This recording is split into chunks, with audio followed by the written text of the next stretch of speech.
একটা জনাকীর্ণ জায়গায় একটা মানুষকে পিটিয়ে মারা হচ্ছে, কেউ পাশে এসে দাঁড়াচ্ছেন না। তার মানে কি ভয়ের সংস্কৃতিটা তৈরি হয়ে গেল, আবার মানুষ আবার নিষ্পৃহ হয়ে গেল। কিন্তু জনাকীর্ণ কি ছিল সেই জায়গাটা? ওই জায়গাটাই এমন, আপনি যদি যে কোনো সময় যান দেখবেন যে হ্যাঁ, আমরা যে ভিডিওগুলো দেখেছি সেখানে কিন্তু আমরা শত শত মানুষ দাঁড়িয়ে দেখছে।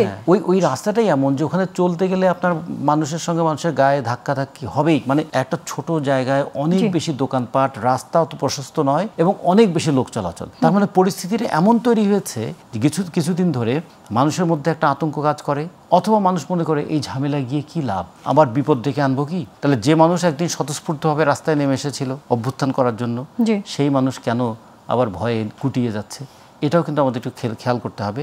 তাহলে 1 বছর ধরে যে সরকার আমাদের ক্ষমতায় আছেন, জনগণের মধ্যে সাহসটা সঞ্চার করতে পারেননি কেন, অথবা জনগণকে সামাজিক আন্দোলনে উদ্বুদ্ধ করতে পারছেন না কেন?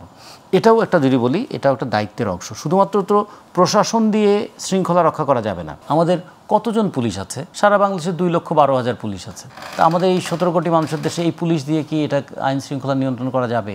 তার মানে একটা সামাজিক একটা চাপও লাগবে। দুটো জিনিস খেয়াল করতে হবে, একটা হচ্ছে দায় আর একটা হচ্ছে দায়িত্ব। দায়িত্বটা পালন করেন সরকার, আর দায় নিতে হয় রাজনৈতিক দলগুলোকে। কারণ রাজনৈতিক দলগুলো তো দেশের অভিভাবক, জনগণকে তারা পরিচালনা করেন, নিয়ন্ত্রণ করেন, কখনো কখনো পথ দেখান। ফলে সমাজে যখন কোনো একটা অনাচার হয়, সমাজে যখন একটা দুর্বিষহ অবস্থা তৈরি হয়, রাজনৈতিক দলগুলো তার দায় কিন্তু এড়াতে পারে না। তাদের তো এলাকায় সংগঠন থাকে, তাদের কর্মী থাকে, তাদের সমর্থক থাকে, তাদেরকে তারা এই সমস্ত কাজে জনগণের পাশে দাঁড়ানোর জন্য উদ্বুদ্ধ করেন। এটা তাদের দায়। কিন্তু যদি বলি দায়িত্ব, পুলিশ কার সঙ্গে থাকে? বিচারের মুখোমুখি করার ক্ষমতা কার আছে? গ্রেপ্তার করার মানে ঘোষণা কে দিতে পারেন? তো এগুলো সবই করে কিন্তু সরকার। সে কারণে আমরা রাজনৈতিক দলের দায় আমরা এড়াবো না, কিন্তু সরকারও কিন্তু দায়িত্ব যেন না এড়ায়। সরকার কখনো কখনো করে কি, এতে রাজনৈতিক রং দিয়ে দেয়।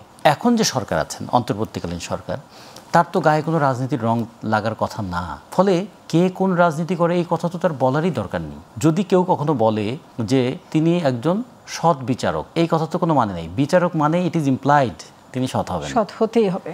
তেমনি ক্ষমতায় যিনি থাকবেন তারা অবশ্যই একটা দুর্নীতিকে, একটা দুঃশাসনকে, একটা দুর্বৃত্তকে তারা দমন করার ভূমিকা পালন করবেন।